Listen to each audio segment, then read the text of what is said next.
नमस्कार, आप देख रहे सिटी पोस्ट लाइव। मैं हूं रिया रजक। लोक जनशक्ति पार्टी के सांसद चिराग पासवान के रिश्तेदार अरुण भारती ने सीट बंटवारे पर कहा कि पहले हम 133 और 43 सीटों पर चुनाव लड़ चुके हैं, इसलिए इसी आधार पर सीटें मिलनी चाहिए। वहीं प्रधानमंत्री को गाली देने पर उन्होंने कहा कि यह विपक्ष की पुरानी संस्कृति है, मुख्यमंत्री बनने पर जंगल राज पार्ट 2 आ जाएगा। तो वहीं चुनाव आयोग द्वारा नोटिस पर उन्होंने संवैधानिक कदम बताते हुए समर्थन किया। वहीं मोहन भागवत के आरक्षण, समर्थन और एकता के संदेश को सही बताया। तेजस्वी यादव पर कहा कि चाहे कुछ भी कर ले, जनता उन पर भरोसा नहीं करेगी। और क्या कुछ कहते हुए नजर आ रहे हैं अरुण भारती, आप सुने उन्हें।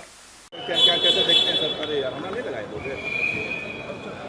देखिए, राजनीति में मतभेद हो सकते हैं, लेकिन मतभेद के कारण अगर भाषा की मर्यादा लांघी जाती है तो ये बिल्कुल निंदनीय है। और ये हालत तब है जब अभी मुख्यमंत्री नहीं बने हैं। जब मुख्यमंत्री बन जाएंगे, सरकार आ जाएगी, तब ये लोग क्या करेंगे? आप याद कीजिए कि इनका इतिहास और संस्कृति ही यही रहा है। लोकसभा चुनाव 2024 में भी जमुई में एक मंच पर, जहां पर खुद तेजस्वी जी मौजूद थे, उनकी महिला उम्मीदवार मौजूद थी, और उस वक्त इन्होंने हमारे नेता चिराग पासवान जी की माता जी के लिए, चिराग जी के लिए अपशब्द कहे थे। ये इनकी संस्कृति का हिस्सा रहा है। और ये कितना भी नैरेटिव चला लें, कितना भी जनता के हक की बात करें, अंत में ये सत्ता में आकर के जनता के हक का हनन ही करेंगे और कुछ नहीं करेंगे। इन लोगों से राजनीति में सूचिता की उम्मीद रखना बिल्कुल बेईमानी है। तेजस्वी यादव इन दिनों यात्रा कर रहे हैं और यात्रा पे कह रहे हैं कि जो है रोटी तवे पे और एनडीए चल गई हवा में। दरभंगा के तेजस्वी जी के मंच से ही प्रधानमंत्री जी को गाली दी गई, अपशब्द कहे गए। जब आप एक प्रधानमंत्री के लिए इस तरह की भावना रखते हैं, तब आप बिहार में सत्ता में आने के बाद कैसी भावना रखेंगे जनता के लिए? कैसे आप जंगल राज की पुनरावृत्ति करेंगे? इस बारे में हम लोगों को ज़्यादा सोचने की ज़रूरत है। जिस तरह से तेजस्वी जी कोई भी जुमला, कुछ भी बोल करके जनता को भरमाने की कोशिश करते हैं, ये जनता उनके किसी भी भ्रम में नहीं आने वाली है, कोई नैरेटिव में नहीं आती है। तब जाकर के ये अपशब्दों का प्रयोग करना शुरू करते हैं, जिसकी निंदा होनी चाहिए। और जनता को भी सोचना चाहिए कि अगर ये लोग वापस सत्ता में आते हैं तो जंगल राज पार्ट 2 पहले से ज़्यादा भयावह होगा। चुनाव आयोग सीमांचल में 3 लाख लोगों को नोटिस भेजेगी।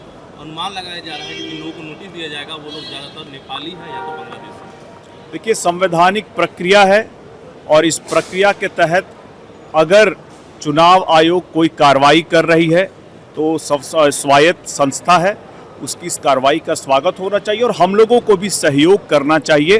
क्योंकि कोई भी संवैधानिक संस्था अगर किसी प्रक्रिया के अंदर चीज़ों को अगर बेहतर करना चाहती है तो हम लोग को उसमें जरूर सहयोग करना चाहिए। सर, मोहन भागवत जी का एक बयान आया है, कहा हिंदू मुस्लिम को एक होना चाहिए। आप बिल्कुल ठीक बोल रहे हैं। देश में हिंदू, मुस्लिम, सिख, ईसाई हमेशा से रहा है कि एक रहना चाहिए, और उन्होंने ये बात कहा है, इसका स्वागत होना चाहिए।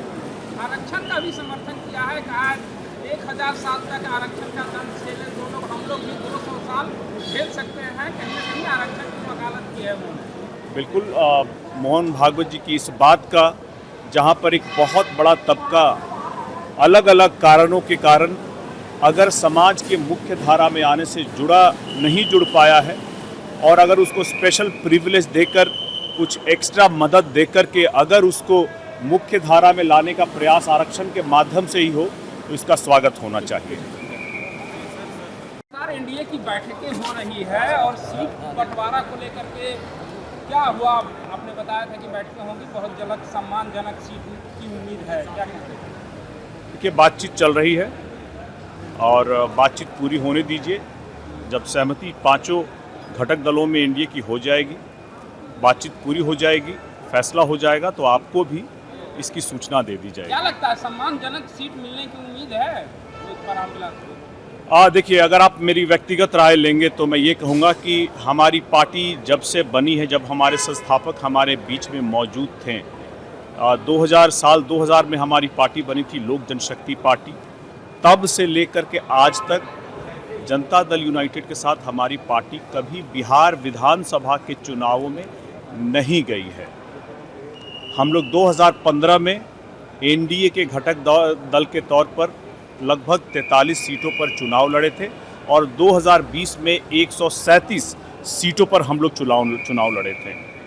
ऐसे में ये मेरी व्यक्तिगत राय है और मेरा मानना है कि लोक जनशक्ति पार्टी हमारी पार्टी के लिए अगर कोई सम्मानजनक सीटों का बंटवारा जो होगा उसमें इन्हीं दोनों सीटों के आंकड़े के बीच में होना चाहिए। जिस तरह से जीतन राम मांझी 40 सीटों की मांग कर रहे हैं, उपेंद्र कुशवाहा भी हैं, आप लोग भी हैं, तो कैसे कैसे इसको सम्मानजनक सीट की बात बन पाएगी? ऐसे में हर दल अपनी ताकत के हिसाब से, अपनी ज़मीनी पकड़ के हिसाब से, अपने स्ट्राइक रेट के हिसाब से और जनता में किस नेता की कितनी स्वीकार्यता है, इसके हिसाब से ही आकलन होना चाहिए। आपने हमारे नेता चिराग पासवान जी के संघर्ष के साथ भी आप लोग रहे हैं, आपने संघर्ष का वो दौर भी देखा है और उस संघर्ष के दौर में जब हमारे नेता हर जिले में, हर जगह जा कर के जनता के सुख दुख में शामिल थे, आपने उनकी स्वीकार्यता को भी देखा है।